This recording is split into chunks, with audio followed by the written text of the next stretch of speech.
You interrupted me when I was trying to read out the threat assessment, remember. October 8th, there was also a war. That war began when Hezbollah saw Israel weaken on October 7th and launched a campaign of 6,000 rockets at Israel. And then Israel responded. Iran fired 500 ballistic missiles, which has been attacking Israel consistently. And Israel decided back then with the United States that it is time to deal with the #1 terror regime in the entire world. And what I hear from you, Mehdi, is you make an incredibly compelling case, diverting the conversation away from stopping Iran's nuclear power by hyper-focusing on the Israeli democracy that you yourself admit has had nuclear weapons for 40 years and never used them. And you were essentially getting a get-out-of-jail-free card for Iran. Mehdi, are you willing, if there's a possibility in your projection, if you projected that Iran would have a nuclear weapon, would you be concerned? All right, well, I want to ask a question based around that, which is, hang on. If I could just ask a question of Doran now, which is if the whole purpose of this war was to stop Iran developing a nuclear weapon, do you concede now that if you don't get the enriched uranium, either voluntarily handed to you by Iran or by seizure, which would require the use of ground forces, that the whole war will have been a failure? Do you accept that? No, it wouldn't have all been a failure, because obviously we will not get the most important thing, which is to remove the enriched uranium from Iran. And that is the number one goal. So it would be a failure if you don't get the uranium. If we do not get the uranium, the #1 goal of this war will not be fulfilled, and it's going to put the war in a sense of stagnation, which I think will probably continue until that happens for one of two. I wonder if our government agrees with that. Is the #1 goal to get the uranium? Because if that's the case, then I mean, all you guys that was called us panicans for, oh no, you guys are panicking, there's gonna be no boots on the ground. Well, if the #1 goal is to secure that uranium, and we don't do it through talks, there's gonna be boots on the ground. Like, that's the only way to get it. Reasons. Either Iran is going to develop a nuclear weapon and threaten the rest of the world, and the world will then try to stop them, probably too late, or at some point in the future, I don't know when, either the US or Israel will try to make that happen. However, this war has been incredibly successful for a very simple reason. We have destroyed Iran's nuclear production capabilities, its launching timers, its hard fuel, all of the many things that go in order to take that bomb, put it on a warhead, and shoot it have been destroyed. Their ballistic missile program has been weakened. How do we know? Because last summer, with respect, their leadership and the planning mechanism has been. It's funny when they say, "Oh, their ballistic missile system has been weakened." It's like, yeah, well, according to U.S. intelligence, only 33% of their missiles have been used or destroyed. 33%. So you guys are telling us 90, and I mean, this kind of explains why they're able to fire like cluster missiles, they're able to fire hundreds of missiles into Israel, and also make sure to keep some drones left for the Gulf country. Like, this explains it, because, well, apparently our government or Trump and Hegseth hasn't been really too honest about how much of their missile stockpile we actually decimated. Because I'll say this right now, it ain't that much. Destroyed. Doran, with respect, last summer, after the 12-day war, we were assured that the whole nuclear capability of Iran had been put back decades. It was done, flattened. It was over. 8 months. Well, guys, make sure to double tap that screen and like the video, guys. And if you have any question, comment, jokes, or disagreements, I'll be happy to read it out loud. Just $2 and up. Appreciate the support. Later, a massive war was launched against Iran because it turned out that was all baloney. Now you're spewing, what many people will say is exactly the same rhetorical baloney again. But you're also conceding that if the enriched uranium remains in Iran, this war's a failure. And I don't see how I said it isn't a failure, because you'll set back a terror regime that operates with ballistic missiles, operates as the regime remains in place. Hamas will have taken, again, the supreme leader's son is the new Ayatollah, right? Pierce. Yeah. What? Say this again, I'm sorry. The Ayatollah, the supreme leader who was killed, his son is his replacement. The IRGC regime remains in place. There's been no protests from the people of Iran. Facts. And the Straits of Hormuz have become a massive weapon for the Iranians to use economically, as they also simultaneously attack all their Gulf states. And like I said, every time you hit these guys, the pro-war guys with the facts, they're just like, they kind of get shut down, and now they got to call you what are you, Iranian, or you're an American? No, dog. I'm laying out the fact that, bro, we have not completed not one goal of this war, but you guys are holding up y'all pom-poms cheerleading, and we don't even got a point on the scoreboard yet. It's like, I'm sorry, but did we complete a goal? Do we have their nuclear enrichment under control? No. Do we have their ballistic missiles under control? No. Drones? No. Regime, has it been changed? No. So I'm sorry, but why are y'all shaking pom-poms here? Neighbors. So the idea that you, but my point is the idea that at the end of this, Iran keeps its enriched uranium, you would have to admit in that eventuality, the war's a failure. Not just no, because a war, Pierce, it's very rare that you get a victory, what's called, unconditional surrender of any enemy. I don't think it's happened since World War II. What you get in wars are cumulative gains. Again, this is not fast food. It's like a McDonald's drive-through. The woman says, "What do you want?" You say, "I want, the end of the Iranian regime." This is a process that began a number of months ago with the 12-day war. And what Israeli intelligence and U.S. intelligence saw is as soon as that war ended, Iran went right back to building a nuclear program, developing the nuclear sites, digging for the uranium that was there. They refurbished their ballistic missile sites and were expanding it from 2,500 to 7,000. And like you said, that now that we see Ali Khamenei has been killed, what do we see? Yeah, but they don't have a nuclear weapons program. So you can sit there and say, well, they was digging up the uranium and they were trying to clean up their sites. So that proves that they were pushing towards enrichment. Yeah, okay, cool. But guess what? They weren't pushing towards a nuclear weapon, nor did he have a nuclear weapons missile program. So what is all this crying about them cleaning up their nuclear weapons facility that you guys bombed and that we bombed as well? See happened.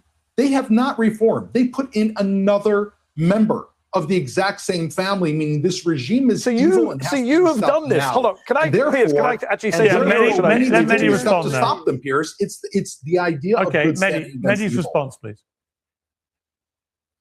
So what both of you are missing to an extent is it's not really about what uranium is left in the country. It's about intent. You have left, the Israelis and the American government have left the Iranian government, not just in place. There hasn't been the regime change that Netanyahu lied to Trump and said would be easy in that situation from meeting. They've not just left the Iranian regime in place, but they've left the Iranian government with the clear intent to want to have to defend itself, to use Doron and the Israelis' favorite phrase, their right to self-defense. If you were in the Iranian government today, would you not want to get nuclear weapons? Would you not think I've been attacked 2 years running by people I was in the middle of negotiations with? Every time I'm in a negotiation with them, they kill our negotiators, they kill our top foreign diplomats, they threaten to kill more of us. Every time we're doing a deal, whether it's in Geneva or Vienna or Oman, they attack us, which is what the Israelis did last year. Why would you not want to get nuclear weapons? Why would you not look at North Korea and say, no one dares touch North Korea because they have nukes? I mean, yeah, if you think about it from a strategic perspective, it's like, yo, why wouldn't they get nukes? It's like at this point, we've vindicated Iran to have nukes. We've shown that we can do it in good faith. We've shown that even if we get them signed under JCPOA, we don't know when the next president going to come along and rip it up, and then we just get right back into this again. The only thing that would solve this from ever happening again to Iran would be to, have nukes, or we just start practicing good faith diplomacy.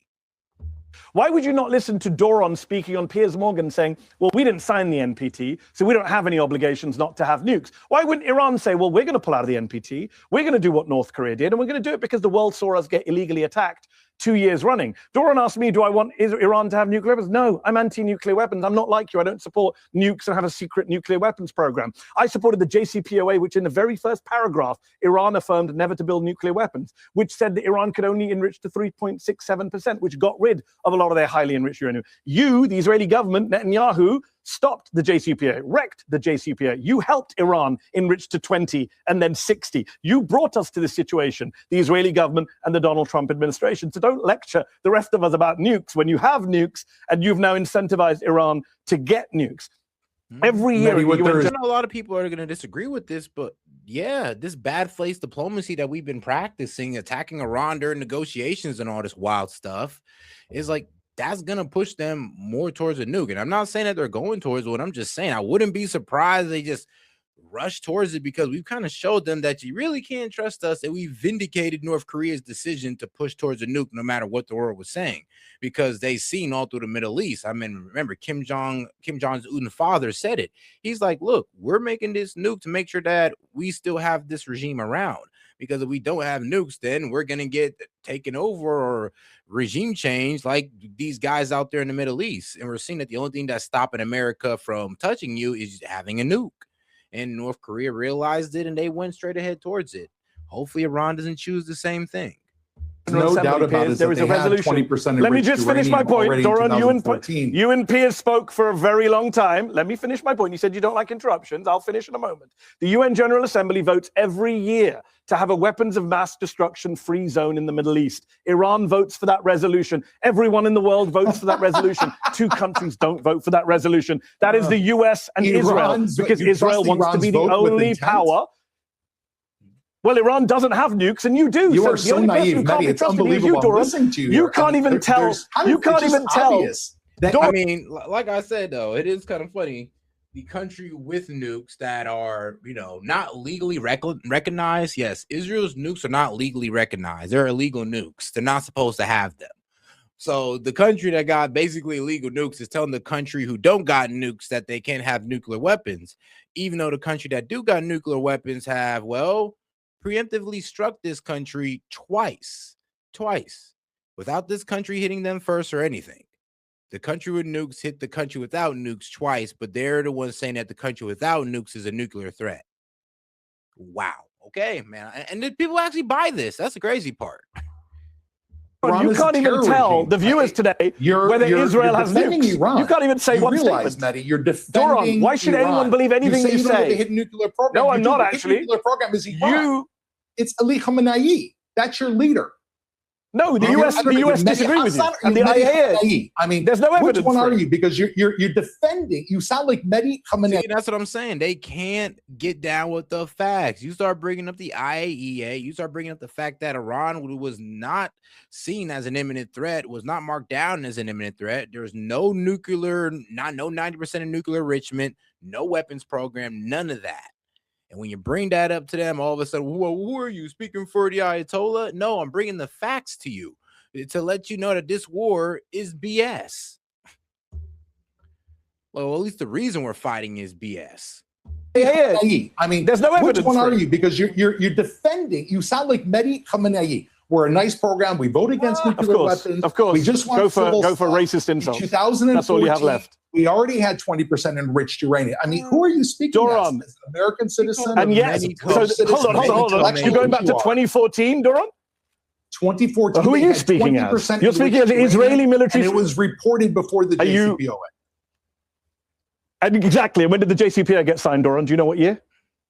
2015. Do you know what year the JCPOA was signed? 2015. Exactly, the year later. So why are you going back to 2014? It was resolved in 2015. And then you and Trump came along and wrecked it. No, the Trump administration vouched and said Iran was complying with the JCPOA. Yep. So when you keep saying, why do you trust Iran? Iran did what it had to do. According to the IAEA, let's unpack the JCPOA first. They followed the deal. No. Mehdi, tell us the conditions of the JCPOA.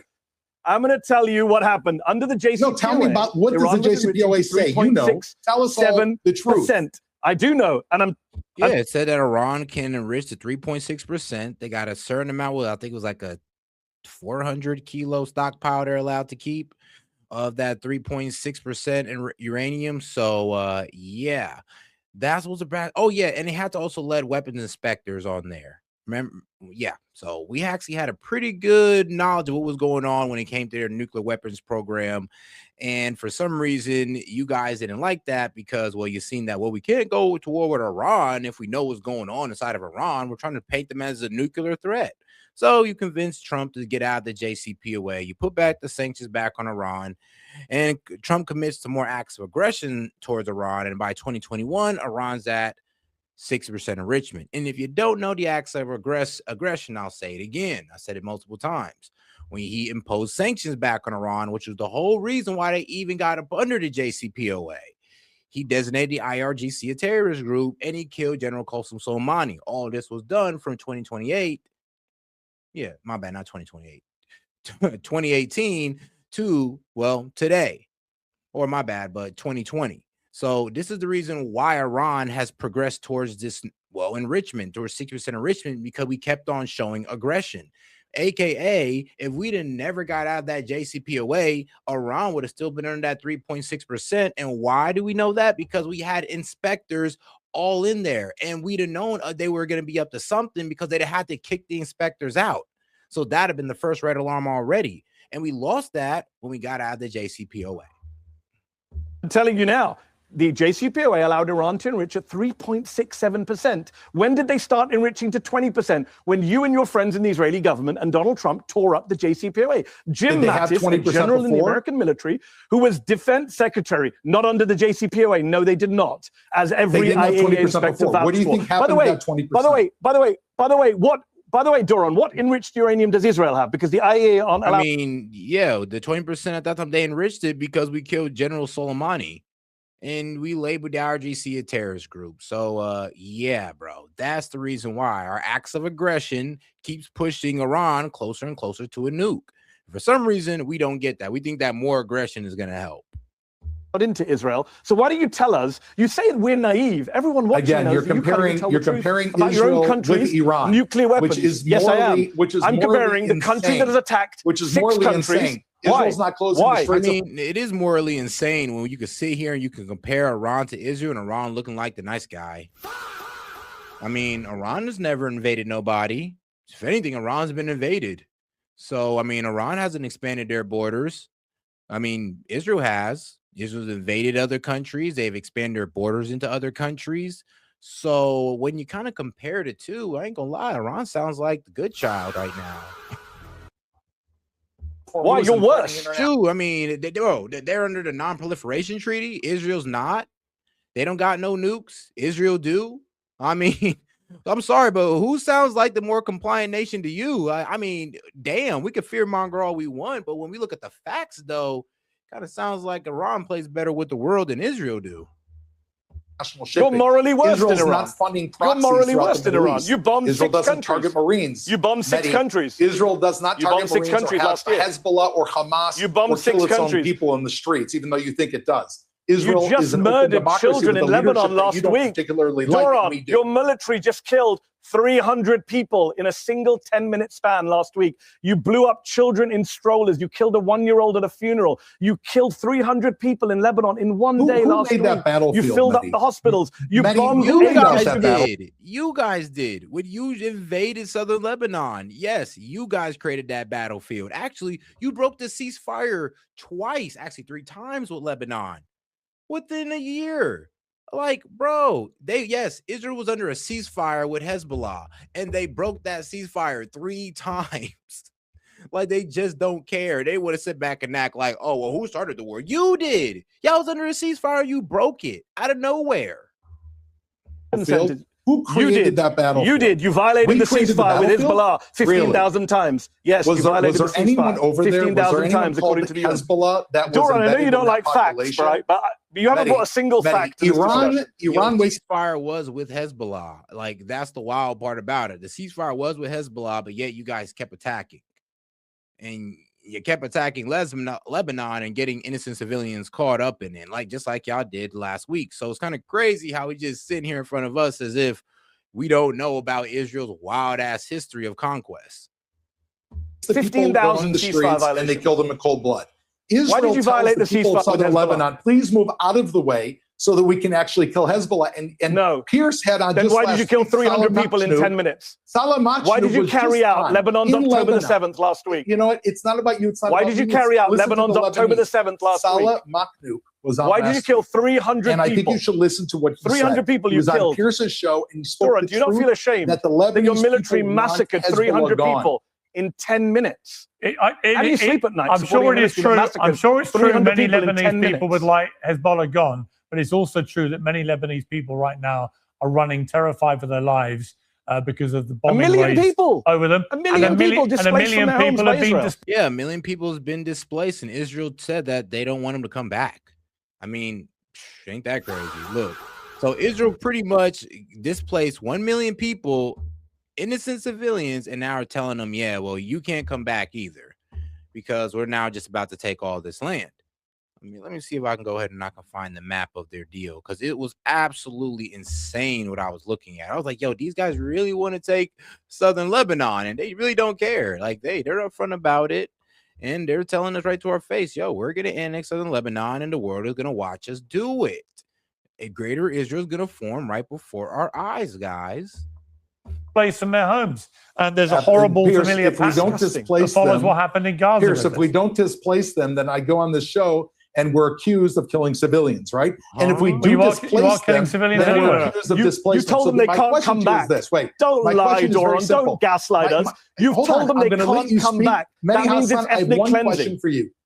Does Israel have a right to respond to Hezbollah after they shot 6,000 rockets at us unprovoked on October 8th, 2023, one day after October 7th? Do we have a right to respond?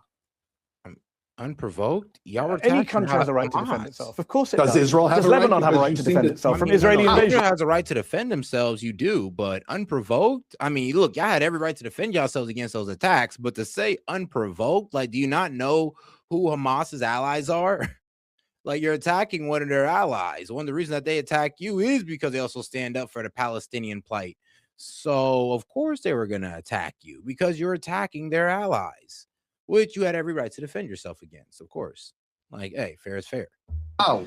Hold on. Doran, you always start these timelines. You start these timelines in weird places. You say 2014, ignoring what happened in 2015. You say October 8th, 2023. You ignore what happened in 2024, Doran. Let me remind the viewers of Piers Uncensored. There was a ceasefire between Israel and Hezbollah since the end of 2024. According to the UN, according to UN peacekeepers that Israel keeps attacking, you keep attacking Irish and Nepalese and Indonesian peacekeepers. The UN peacekeepers in southern Lebanon say Israel violated the ceasefire, not 1,000 times, not 5,000 times. They say you violated the ceasefire 15,000 times over the last 18 months. So please don't come and tell me about unprovoked. I don't know about your numbers. Israel, violated that ceasefire. You killed. You can Google is your friend, Doran.